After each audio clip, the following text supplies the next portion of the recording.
On va démarrer avec vous allez représenter évidemment, chef Yannick Aleno, une profession qui ont sans doute vécu le choc RH le plus important de l'histoire. Je ne sais pas si il y a l'équivalent. Et alors, ceux qui nous regardent, sans doute peuvent réfléchir aussi à l'épreuve que représente le maintien, mais vous allez me dire si le terme est bon, chef, le maintien en tension de vos équipes d'excellence, pendant combien de temps? 8 mois sans travailler? Quasiment 8 mois sans travailler. Quasiment 8 exactement. mois sans travailler. Comment est-ce qu'on fait? Comment est-ce qu'on fait pour tenir un tel choc? Déjà, faut absorber ce choc, de comprendre ce qui vient de se passer. Ça a été assez particulier comme moment. La fermeture administrative, puisqu'on parle bien de ça. La police qui rentre à minuit dans tous les restaurants de France et vous fermez. Tout le monde dehors, les clients comme le personnel. Mais comment ça? Mais je sais pas. Mais comment ça? Il s'est passé ça? Il s'est passé ça.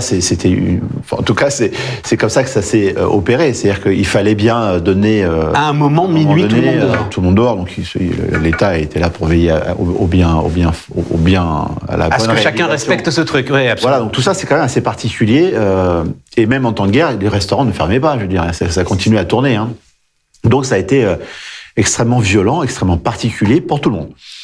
Et donc une fois que ce moment particulier est passé, il faut effectivement tenir une conversation très proche avec vos collaborateurs. Nous, on est 147 au restaurant, plus de 2000 dans le monde. Et donc chacun se pose des questions. D'ailleurs, l'Asie... Vous m'avez dit, encourager ceux qui restent, comprendre ceux qui partent. J'ai adoré cette phrase. Encourager ceux qui restent, on l'a fait à travers Instagram, parce que j'ai eu l'idée de demander à tout chacun de nous livrer les recettes qu'ils faisaient chez eux pour animer la toile, on va dire. Donc ils mettaient en avant leur famille, leurs enfants, eux-mêmes, etc. C'était super intéressant. Mais attendez, c'était donc un compte Instagram. Alors je vous ai pas présenté comme j'aurais dû sans doute vous présenter. Donc autour du pavillon Le Doyen et sur le site du pavillon Le Doyen où vous orchestrez là une série de... Combien de restaurants d'ailleurs Dans le pavillon, on a 3 restaurants. Voilà, 3 restaurants on a 6 étoiles au guide Michelin sous le drapeau Le Doyen. Voilà, ce qui est unique au monde, je crois. C'est le restaurant le plus étoilé au monde. Exactement. Voilà, c'est le restaurant le plus étoilé. Et donc c'était sur le site Instagram du pavillon. Le mien, Yannick Aleno, on a 300 000 followers. Et on a eu l'occasion de mettre chacun en avant sa créativité. C'est génial. C'est fabuleux parce qu'en fait, on a pas loin de 30 nationalités différentes. On a eu tout à chacun, on a voyagé grâce à cet Instagram dans des pays lointains, de tout horizon, de toute culture, de toute religion. On a eu l'occasion de partager des recettes à notre public, on va dire, et ça a été grandement apprécié par notre personnel, vraiment. Et je les remercie de ça parce que c'est important dans ces moments-là de leur dire à quel point ils sont importants pour nous, quoi. Ça, c'était un moyen de leur dire, vous êtes importants pour nous. Alors, et c'est ce que vous dites, il faut tout le temps rester positif. Quand vous prenez le choc de votre vie, chef, il faut tout le temps rester positif. Il faut être positif, créatif, attentif, à l'écoute et avancer en se disant demain ne sera jamais plus comme avant. Ça c'est une chose certaine, c'est qu'un restaurant ne se réouvrira pas comme avant. C'est un truc de fou.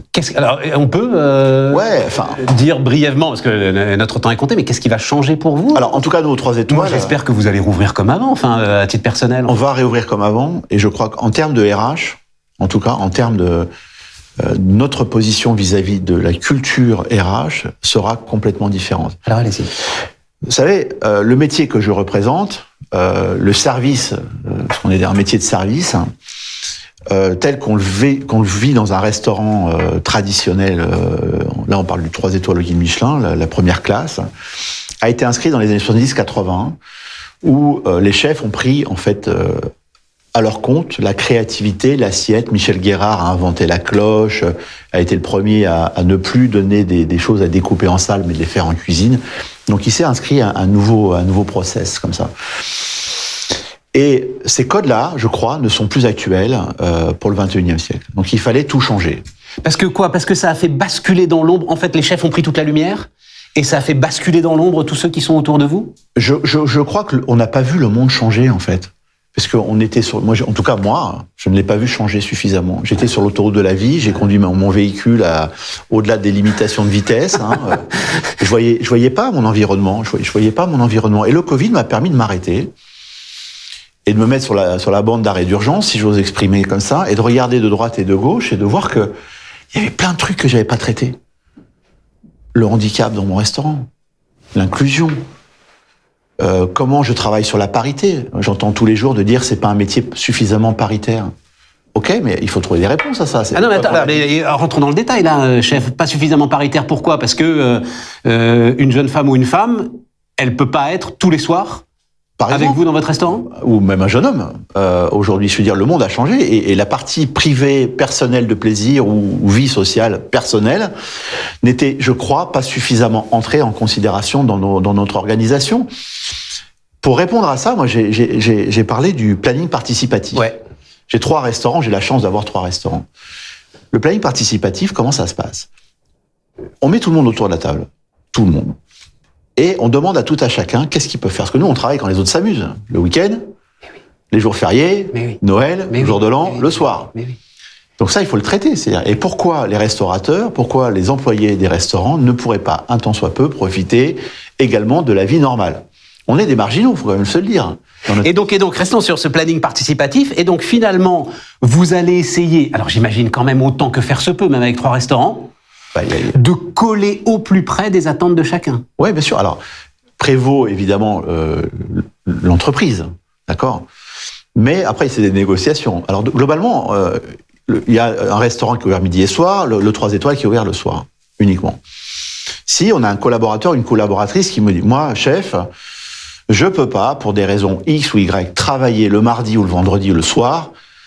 Est-ce que ça vous pose un problème ?» Et là, on répond évidemment que non, puisqu'on va pouvoir vous faire travailler au déjeuner, au restaurant qui s'appelle Le Pavillon au Comptoir, et finalement de performer dans votre formation, d'avoir une formation extrêmement complète, et de pouvoir prétendre aller un jour vers le Graal du 3 étoiles. Chef, c'est passionnant parce que dans ce restaurant et dans cette petite entreprise quand même aujourd'hui, j'ai l'impression que vous concentrez tout ce qu'on va décrire durant cette journée RH. L'image que j'ai, d'une brigade dans un restaurant, c'est marche ou crève. Et donc en fait, vous nous dites, ça fonctionne plus. On ne peut plus fonctionner comme ça aujourd'hui. Dans les mots, dans notre communication, il est important aussi de positiver. J'ai entendu toute ma vie dire que le métier de cuisinier, de restaurateur était un métier difficile. Moi, j'ai plus envie de dire ça. Ce n'est plus le temps des cuisines chaudes. Moi, j'ai commencé, j'étais grillardin, j'avais 15 piges, je mettais du charbon dans ma grillade. Il faisait une chaleur de bête. Aujourd'hui, vous venez au pavillon Le Doyen, vous avez une cuisine froide, induction, climatisée, acoustique. Oui, mais je vais vous dire, c'est le pavillon Le Doyen, vous avez les moyens de faire ça. Non. Aujourd'hui, je me balade beaucoup, il y a des belles petites cuisines qui sont confortables. Je veux dire, donc ce métier, on porte plus des casseroles énormes, je crois qu'il faut déjà commencer à arrêter de dire que c'est difficile. La preuve en est, c'est que on est régi par les mêmes lois que tous, c'est-à-dire que les 35 ou les 39 heures sont appliquées aujourd'hui, c'est un fait. Ouais. Que les coupures, elles sont généralement compensées. C'est plus aussi dur qu'avant. Donc j'ai envie de dire aux jeunes ou aux gens, arrêtez de dire que c'est dur, arrêtez de dire que c'est marche ou crève. Ce n'est plus vrai. Ce n'est plus vrai. Ah là, voilà, c'est ça. Il faut arrêter de le dire, c'est une chose, mais il faut que dans les faits, les choses soient profondément mais je suis là pour montrer l'exemple. Mais bien sûr, non mais c'est ça. D'où effectivement. Si le rôle de grand chef ne fait pas exemple pour les autres, moi je me suis beaucoup rapproché pour écrire ce bouquin. Des RH, des groupes. Un bouquin. Alors attendez, un bouquin dont on va voir la couverture. Je sais pas si on l'a déjà vu. D'ailleurs, voilà, tout doit changer. J'ai posé des questions, notamment sur le handicap. Le handicap, c'est très compliqué à gérer. Enfin, c'est très compliqué si on pense que c'est compliqué. Et j'ai appris que 60% des handicapés étaient des handicapés de la vie. C'est-à-dire pas des gens qui naissent avec un handicap, mais qui ont eu un accident de vie. Peu importe. Et ces gens-là, de fait, quand il leur est arrivé ce problème-là, ne sont plus intégrés dans les restaurants, c'est fini leur vie de passion, s'ils sont passionnés, c'est terminé. J'ai créé 3 cuisines dans mon restaurant, on a investi plus de 6 millions d'euros dans les cuisines. Je n'ai jamais pensé auparavant à créer un poste où quelqu'un en fauteuil roulant pouvait venir travailler avec nous s'il était cuisinier. Mais quel imbécile j'ai été à ce moment-là, de dépenser autant de moyens et ne pas suffisamment penser aux autres. Comment on peut aujourd'hui penser autrement que cela? Donc des cuisines dans le monde, je vais en faire d'autres. Ouais, il faut que je vous pose une question, chef. C'est parce que aujourd'hui, comme vous dites, sur la bande d'arrêt d'urgence, votre conscience d'homme vous pousse à faire ça, ou parce que aujourd'hui votre profession, vos métiers, l'ensemble de votre industrie doit absolument, si elle veut continuer à progresser, rentrer dans cette dimension que vous décrivez? Les deux, mon général. C'est-à-dire que là, il faut qu'on évolue pour donner l'envie aux futures générations de travailler à nos côtés. Je veux dire, on a une pénurie de personnes. Il y a 500 000 postes à pourvoir dans la restauration et l'hôtellerie. 1,5 million. Ouais. Enfin, on a déjà réglé un certain pourcentage de notre problème français, quoi. Et si on étend ça, parce que c'est toutes les professions de service qui vous intéressent, et si on étend ça à toutes les professions de service, il y a deux choses. La première, vous avez là encore une phrase formidable. J'espère qu'à la sortie de cette crise, on arrêtera de klaxonner derrière les éboueurs et qu'on viendra les saluer. Il peut y avoir un choc comme ça. Vous espérez un choc comme ça? C'est choquant, je veux dire. Les gens qui ramassent nos poubelles sont là pour nous aider à tenir une ville propre. Je suis effaré de voir à chaque fois quelqu'un klaxonner un éboueur. Moi, j'ai envie de sortir de la voiture, je le fais, et les remercier. Au Japon, quand vous êtes au Japon, les gens s'inclinent devant les balayeurs. Redonnons, je crois, de la valeur aux choses. À ces gens qui font ce qu'on appelle, d'ailleurs, c'est pas, il faut arrêter pareil de dire que c'est des petits boulots. C'est des boulots essentiels. Le service est un travail essentiel, et ces gens-là sont essentiels à la communauté. Donc, il faut les valoriser de façon extraordinaire. Cette histoire d'essentiel, là, il y a pas mal de professions à qui ça a fait mal. Quand à un moment, on leur a dit, l'administration leur a dit, vous n'êtes pas essentiel. Comment est-ce que vous l'avez traversé? Ce moment-là. Peu importe, vous savez ce que vous valez finalement. Non, pas du tout. Je crois que les gens se sont aperçus d'eux-mêmes l'essentialité d'un restaurant. Je veux dire, faire à manger tous les jours à la maison, faire sa plonge, etc. On a des machines pour le faire. Oui, je pas vraiment. Je vous rassure. Moi, quand je fais la cuisine à la maison, j'en mets partout. C'est pas travailler simplement. Donc c'est un vrai truc hyper important de convivialité. Enfin, ce qu'on a perdu, c'est la convivialité, le rapport aux autres. Ouais. Enfin, moi qui suis un tactile, je vois les gens se toucher le coude, le poing, ils n'osent même plus s'embrasser. Il va falloir retrouver aussi des codes sociaux, mais vis-à-vis de notre personnel, qui soient différents. Vous savez, il faut être de plus en plus attentif. Cette semaine-là, il y a quelques jours, ma RH me dit, il y a un de vos chefs de parti qui veut vous parler. Il me dit, chef, je vous ai fait quelque chose. J'ai été dans mes soucis, dans mes trucs et tout. Je n'avais pas fait suffisamment attention. Il m'a dit, pourquoi, est-ce que je t'ai blessé? Si c'est le cas, je m'excuse. Vous m'avez pas dit bonjour depuis 2 jours. Parce que, encore une fois, je ne me trouve pas d'excuses. J'ai failli à ce moment tellement particulier, tellement important pour eux. Il faut dire bonjour à tous ces collaborateurs, du sol au plafond. Il faut aller les voir, il faut les saluer, les remercier au quotidien, de leur dire à quel point ils sont importants pour nous. Et ça, vous traversez avec ça des montagnes. Chef, il suffit pas de le dire, il faut le penser. Ouais, mais moi je le pense. Oui, non, mais c'est ça. Il faut. Et aujourd'hui, la réalité vous remonte à la figure immédiatement. Que le gamin soit malheureux et qui ose le dire aujourd'hui. Moi, quand j'étais à son âge, je n'osais même pas aller déranger le chef. Et ouais. Mais c'est génial, tant mieux. Il donne des signes de peut-être d'un mal-être à un moment T qu'il faut absolument résoudre à l'instant T. C'est-à-dire que dès que vous sentez. Alors, on parlait des départs. C'est important de comprendre pourquoi. Comprendre ceux qui partent. Ça, c'est vachement important. Il faut prendre le temps de leur dire, mais pourquoi? C'est pas qu'ils sont malheureux, c'est qu'ils ont un projet différent, que ceci, cela, mais se dire, écoute, tu sais quoi, à tout moment, si tu as besoin de moi, je serai là. À tout moment, tu peux... Enfin, on connaît, c'est un métier de réseau, aider à l'autre côté de la planète.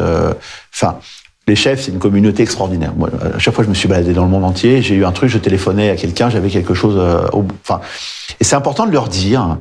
que quand ils vont quitter la maison, ils sont toujours dans notre cœur et d'être là quand ils ont besoin à tout moment. Et vous étendez ça en fait à toutes les entreprises. Vous dites, en fait, cette image de, j'étais sur l'autoroute et à un moment, bim, bande d'arrêt d'urgence.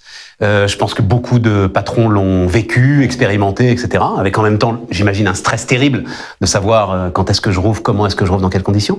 Et vous dites, tout le monde va faire ce travail d'approche plus fine sur les individus. Vous en êtes convaincu? C'est essentiel de demander aux gens, de leur donner du bien-être. C'est fini le temps où le travail était, en tout cas notre métier, qui est un métier de passion, doit prendre en considération, je crois, les